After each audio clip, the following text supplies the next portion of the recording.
Om Swastiastu, welcome back to my YouTube channel, Agung Kuntiantari Channel, yang pastinya delicious. Hai teman-teman semua, apa kabar? Semoga sehat selalu ya. Pada video kali ini aku mau share sama kalian gimana cara aku masak spaghetti brulee. Wow, tuh lihat deh. Ini resep gampang banget, kalian bisa coba di rumah. Bahan-bahannya juga gampang banget didapat.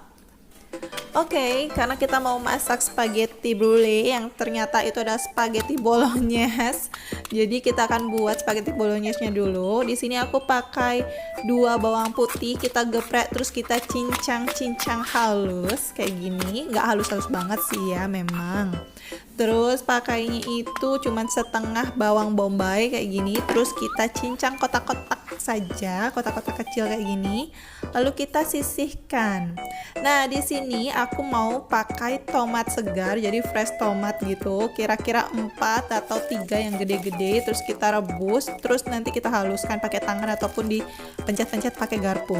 Tapi kalau kalian mau lebih simple lagi, di sini aku ada la pasta. Jadi kalian bisa pilih la pasta yang rasa bolognese dan itu kalian rebus kayak bikin mie, tapi nggak secepat mie ya. Jadi kalian rebus kayak gini. Jangan lupa tambahin minyak sama garam, jadi nanti pastanya sendiri si spaghetti itu udah ada rasa-rasanya gitu ya. Nah, lihat deh kayak gini matangnya, ini sudah al dente banget. Jadi kalian bisa cek dengan cara kalian pencet itu si spaghetti. Kalau memang udah mateng, kerasa gitu, nggak lembek-lembek banget dan nggak keras. Oke, karena di sini aku udah mulai tumis-tumisan, jadi kita sudah langsung menumis si bawang putih sama bawang bombaynya. Kita tumis sampai dia layu dan harum. Barulah di sini aku masukin kornet. Kalau kalian punya daging cincang bisa tuh pakai daging cincang, tapi karena aku nggak ada, jadi aku pakai kornet aja yang ada di kulkas. Terus aku masukin saus tomat buatanku yang cuman tomat rebus terus dihaluskan kayak gitu. Terus kita aduk-aduk rata kayak gini. Tuh, ini udah harum banget. Tapi kalau kalian mau lebih simpel, kalian bisa pakai sausnya dari la pasta yang tadi. Jadi bisa di skip bagian saus tomat tadi, oke? Lalu untuk rasanya kita bisa tambahkan merica. Kayak gitu dikit aja boleh, sesuai seleranya kalian. Jangan lupa tambahkan keju parmesan, ini yang bikin enak banget saus bolognese-nya. Lalu tambahkan daun oregano kering. Kalau kalian punya yang masih fresh bisa tuh. Karena di sini nggak ada, jadi kita pakai yang kering juga nggak apa-apa. Diaduk-aduk sebentar, lalu langsung saja masukkan pastanya. Spaghetti. Lalu kita sisihkan dulu spagettinya, kita akan bikin saus putihnya dulu, bechamelnya gitu. Di sini aku pakai margarin, terus aku tambahin tepung terigu. Seharusnya kalian kalau mau masak itu margarinnya itu jangan panas kayak aku ya. Lalu kita tambahkan susu full cream kayak gini. Jadi bechamel itu cuman 3 bahan pokok, cuman susu, habis itu tepung sama margarin, cuman itu aja. Terus kita aduk-aduk kayak gini sampai dia mulai agak mengental. Lalu kita akan tambahkan perasa lain seperti merica, bubuk kaldu, habis itu ada pala sedikit.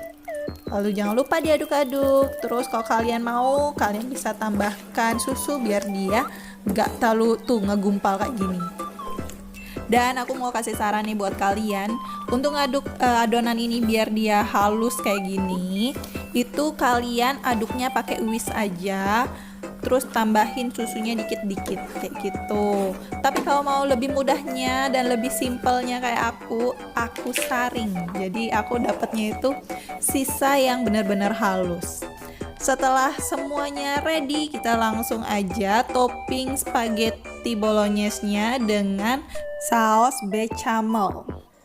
Tambahan nih teman-teman, jadi kalau kalian mau rasa sausnya itu lebih ngeju banget, kalian bisa tambahin keju cheddar atau keju yang gampang leleh kayak keju easy melt gitu.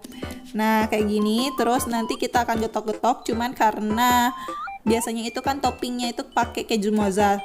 Tapi karena aku nggak ada, jadi aku ngide aja. Di sini aku pakai keju cheddar yang slice kayak gini.